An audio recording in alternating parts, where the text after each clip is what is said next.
2012 की वो काली सच्चाई जिसके कलंक से काली हुई थी देश की सबसे पुरानी पार्टी। आज होती मनमोहन सरकार तो पाकिस्तान बांग्लादेश से भी बदतर होते हालात। अभी राहुल को राहत मिली भी नहीं कि एक और मामले से छिन जाएगा उनका आराम। सोनिया मनमोहन के उस कारनामे का बीजेपी ने दिया हिसाब जिसकी नहीं थी कांग्रेस को आस। भारत में 1,86,000 करोड़ के घोटाले के सरदार का हुआ खुलासा तो बंद हो गई कांग्रेस की बोलती। अडानी और पीएम पर सवाल उठाने वाले हो गए मौन जब सामने आई देश के बड़े घोटाले की सच्चाई। काले खजाने का राज आखिर क्यों सोनिया मनमोहन ने दफनाई। भारत की सबसे पुरानी पार्टी कांग्रेस इन दिनों कई चुनौतियों से लड़ रही है। पार्टी का अस्तित्व खतरे में है। राहुल गांधी की सदस्यता जा चुकी है। पार्टी कई राज्यों में विलुप्ति की कगार पर है। नेताओं की मनमानी और शिथिलता की वजह से पार्टी की देश में भद्द पिट चुकी है। देश में नरेंद्र मोदी की सरकार है और जब से बीजेपी केंद्र में आई है जनता का दिल दिनों दिन जीतते चली आ रही है। कई चुनावों में फतह हासिल कर रही है और कांग्रेस को लगातार फजीहतों का सामना करना पड़ रहा है।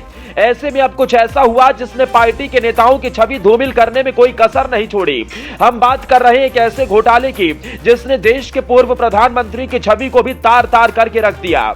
लोकसभा चुनाव सर पर है, सभी उसे जीतने में जुटे हैं। हर तरीके की जोर आजमाइश की जा रही है, लेकिन ऐसे में एक ऐसी काली सच्चाई लोगों के सामने आई जिसने उन लोगों को भी सोचने पर मजबूर कर दिया जो कांग्रेस की जीत चाहते थे। अब आप सोचेंगे कि आखिर ऐसा हुआ क्या, तो चलिए आपको ऐसी सच्चाई बताते हैं जिससे आप अनजान होंगे। एक ऐसा काला सच जिसने भारत को आर्थिक तंगी की तरफ धकेला था, जिससे कई लोग खून के आंसू रोने को मजबूर हुए थे। बात 2012 की है जब कोयले की दलाली में कांग्रेस का हाथ ही काला नहीं हुआ था, बल्कि कांग्रेस की यूपीए सरकार पर कालिख पुत गई थी। साल 2004 से 2009 के बीच हुए घोटाले में करीब 100 कंपनियों को नियमों के विरुद्ध जाकर कोयला खदानों का आवंटन किया गया था। बेहद सस्ती कीमतों पर बगैर नीलामी के खदानों से कोयला निकालने के ठेके निजी कंपनियों को दिए गए थे। इस घोटाले से देश को करीब 1,86,000 करोड़ का नुकसान हुआ था। इस घोटाले में सीएजी ने तत्कालीन सरकार पर मनमाने ढंग से सार्वजनिक और निजी कंपनियों का कोयला भंडारण के गलत आवंटन की बात कही थी। कांग्रेस ने कोयला कंपनियों के साथ मिलकर जो खेल खेला था उससे न सिर्फ देश को आर्थिक नुकसान हुआ था बल्कि देश की छवि भी खराब हुई थी। इस घोटाले का रोचक पहलू यह है कि 2004 से 2009 के दौरान कोयला मंत्रालय शिबू सोरेन और प्रधानमंत्री मनमोहन सिंह के पास रहा था, यानी कि सरकार के संरक्षण में इस काले धंधे को अंजाम दिया जा रहा था। काली कमाई से अपनी जेबें भरी जा रही थी और दिलचस्प बात यह भी है कि सभी जानते थे कि मनमोहन सिंह महज एक कठपुतली थे जिनका रिमोट राहुल सोनिया के पास था।